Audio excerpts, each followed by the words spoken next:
Chemistry class runs on Duncan. The chemistry of coffee.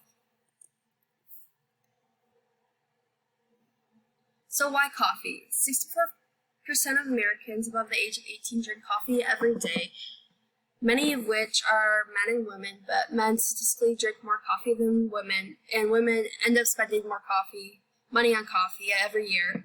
And the age group that drinks the most is 16 and above. And you may be asking why this is important, but today it affects a lot of young adults, and we do not yet know the full extent of long-term and short-term damage or benefits on our body it'll have. And the overview. So in this presentation, I will be discussing the science behind how coffee is brewed, what compounds are in coffee, and the analytical process of determining those compounds, and how the coffee affects the body. So the science behind how coffee is brewed. So important things are the quality and temperature of water, as well as particle size distribution, the amount of CO2 in the coffee bean, water to coffee ratio, and something called the Maillard reaction. So first is the importance of water. The higher the temperature, the easier the water will brew through the solid particles, and the water moves faster. Also, the pH of the water should be around 7. If the water quality is important because the higher the acidity in the water, it will contain low amounts of calcium and sodium ions, creating a sour taste, and on the opposite hand, with higher amounts of calcium and sodium, it will create a chalky taste. And the coffee bean. So we want a small and consistent grounds of coffee. And we want the smaller it is because it allows more water molecules to dilute through the solute. And the importance of CO2. So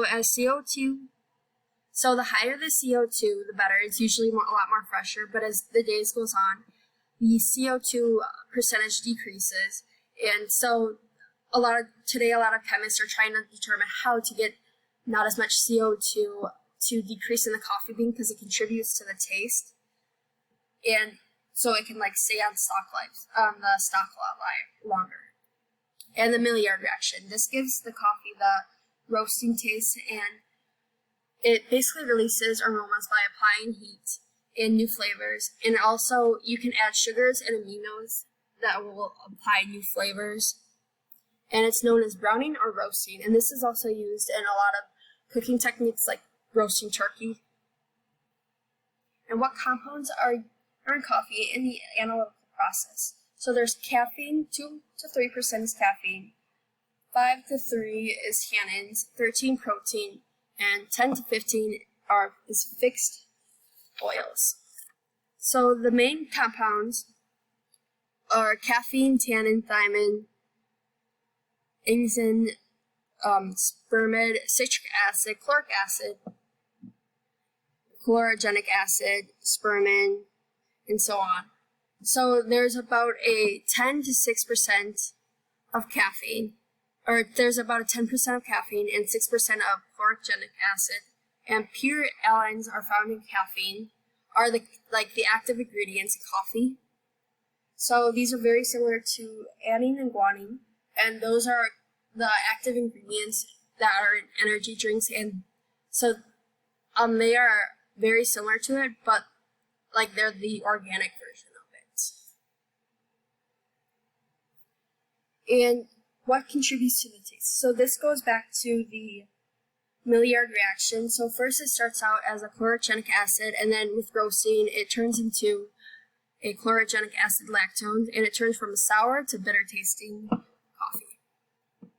So compounds contributing to the aroma. So desquinone contributes to a honey fruity smell, but the main components are going to be the roasting smell. So that would be fluorine coffee or fluorine roast, and then methanbutane fluorine roast.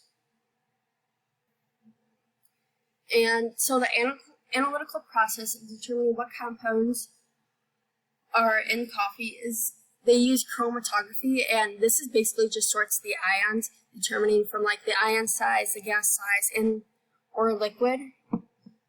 So first we can talk about the liquid. So it uses absorption rate, which in the first column, and it uses detectors to determine what the size is. And so for ion, it uses the size, so 0.1 milliliters or less to try to pass, and it uses capillary action.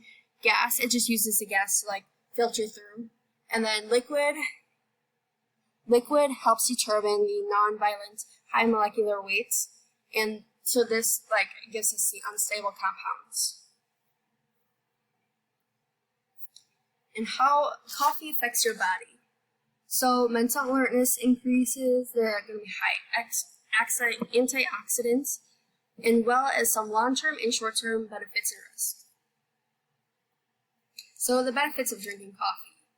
So far, we know that it helps improve cognitive awareness, as many college-age students do. They drink coffee to try to stay awake through class and try to get their homework done, as well as it contains rich antioxidants. And the antioxidants gets rid of free radicals in the body, but free radicals contribute to cancer, so it actually helps prevent cancer. And some long-term benefits is it decreases the risk of Alzheimer's. And some negative effects of drinking coffee. So far, the long-term risk includes developing type 2 diabetes, but this could also, in liver disease, but this could be also attributed to the fact that a lot of people use creamers and sugars into their coffee. So we do not know exactly if it is, but there could be a lot of compounding variables affecting it. So why does this matter? So coffee affects a lot of young adults, and there are economies built around coffee, especially in South America with imports and exports. And it affects basically everyone, and there are a lot of coffee shops and a lot of millennials and Gen Zs drink a lot of coffee on the daily.